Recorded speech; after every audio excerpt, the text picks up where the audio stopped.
Today I'm going to show you how to knit the Cutiepie Hamper. Here it is. This is in celebration of two things. One, introducing my new book, Hilarious Hampers, and two, celebrating the restoration of one of my favorite machines.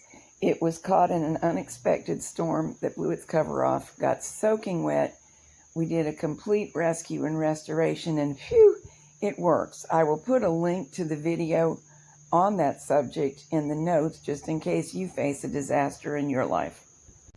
But on with today's subject, the hamper.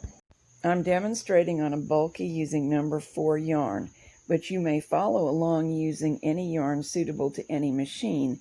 My pouch is going to be about 10 by 14 inches, and all that will happen if you use another gauge is that yours will be smaller. This is an excellent project for small bits of leftover yarn. Here are the ones I plan to use. There is no shaping. It's a simple strip of fabric, but we will add 2 hems and 1 pin tuck.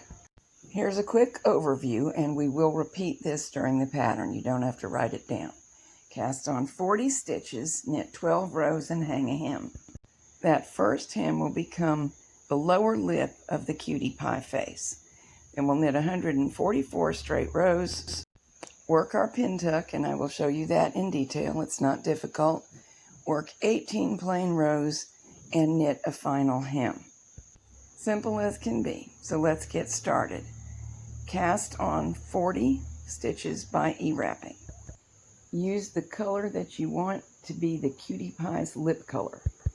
We will knit 12 rows for the hem, starting at main stitch size. I like to use these bar weighted combs that came with my LK100 to get just a little bit of extra control. If you have something that you like to use, or you're using claw weights, hang them as soon as possible. Then, because the combs are bulky, I tend to knit the first row back from hold. That's row 2 of 12. When they are all completed, remove the combs and hang the initial E-wraps, which will close the hem. Here's a little bit closer look at that process. You can certainly push your tool through the E-wraps using a 1, 2, or 3 prong tool and do what I'm doing, but I find it just as easy to do with a hand, and I stay out of your way better. Now we're going to change color to the color that we want for the main facial color, any color. My choice happens to be faintly believable, but it doesn't have to be to make a cute hamper. Now we're going to resume knitting. Set the row counter to 0. Set the carriage to knit back from hold if it will, just because it's easier to resume the knitting after hanging, and knit those 144 rows. Next, we knit the pin tuck. This will become the casing that holds the hanging rod. This can be any color you want. To start it out, E-wrap the working needles, then knit 12 rows. When they are complete, remove the weights if you have them in place, lift the fabric, and hang the E-wraps that were made recently, just as though you were hanging a hem. We make E-wraps by literally wrapping the needle, so it's gone under the needle once and over the needle once. That means there were 2 passes with the yarn, in fact. It's best to pick up both of those strands, as you see me doing, because that's going to make the nicest closure to the tuck. Work across the entire bed, closing the pin tuck.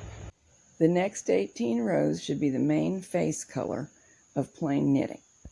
This will be the part of the bag that has the eyes in it eventually. Now return to the lip color and E-wrap all of the working needles again. 12 more rows of knitting creates the upper lip. Hang the most recently made E-wraps, just as we did a moment ago for the pin tuck, and bind off. I like to bind off around the gate pegs on this machine, but the transfer bind off or even the back stitch bind off will equally do a good job. I do have whole videos on binding off, so this is just a quick look. The bind off is also closing the top hem. The gate pegs have very kindly held the work for us, so lift it off. The hung hem will never look its best till you give it a lengthwise tug. Fingers help, and a knitting needle helps even more. Assembly is very simple. Make certain that the pin tuck ends up at the top. There should be a fold at the bottom.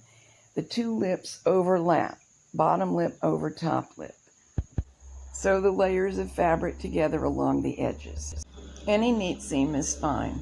I whip stitch the knots together along the edge. Seam down both edges of the hamper.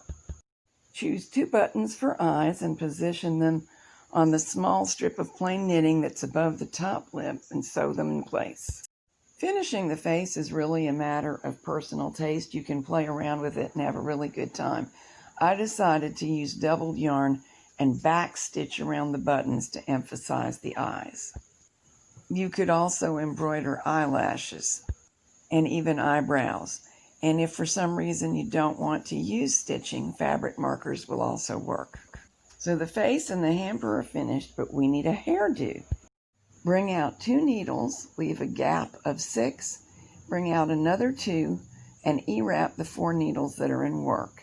Now hang the top of the right edge of the fold that makes the casing on the left 2 needles. The face should be towards you. Hang a claw weight of some kind on the work. I'm using a homemade hinge weight from my book Cheap Tricks and Cool Tools because it is bigger than the average weight and works great for this. Now knit 4 rows. Go to the top fold of the casing, find the next 2 stitches, push the tool through so you have at least 1 strand of yarn on them, hang and knit 4 rows. This is actually a tiny version of worm trim with an added fringe for the bangs.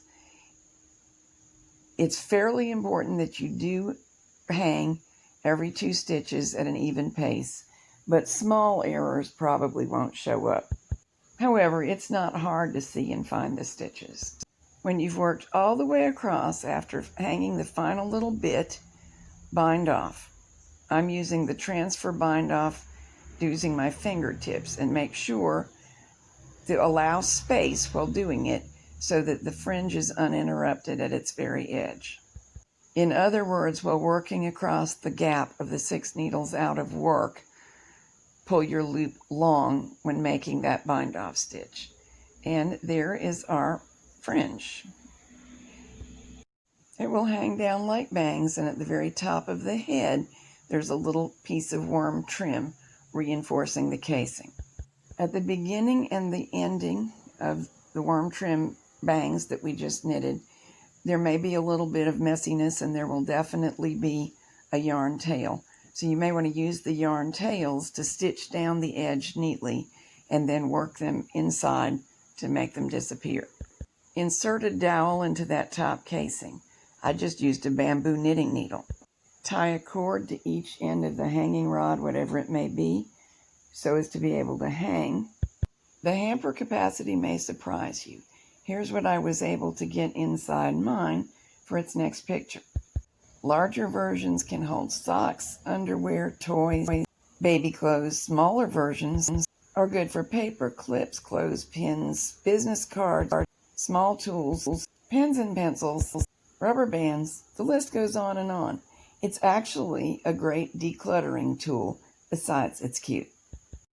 If you have fun knitting your cutie pie and would like the whole book, it is on my website for sale.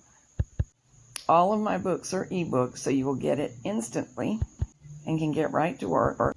In the book, 3 gauges and multiple sizes are given for all of the patterns, and notes for all kinds of machines.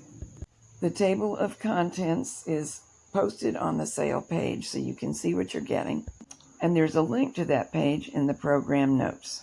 Besides the 4 character hampers and the tool pouch shown on the cover, there is a universal sort of basic pattern for all machines and many sizes that has suggestions for decorating your hamper to match your decor or personal needs.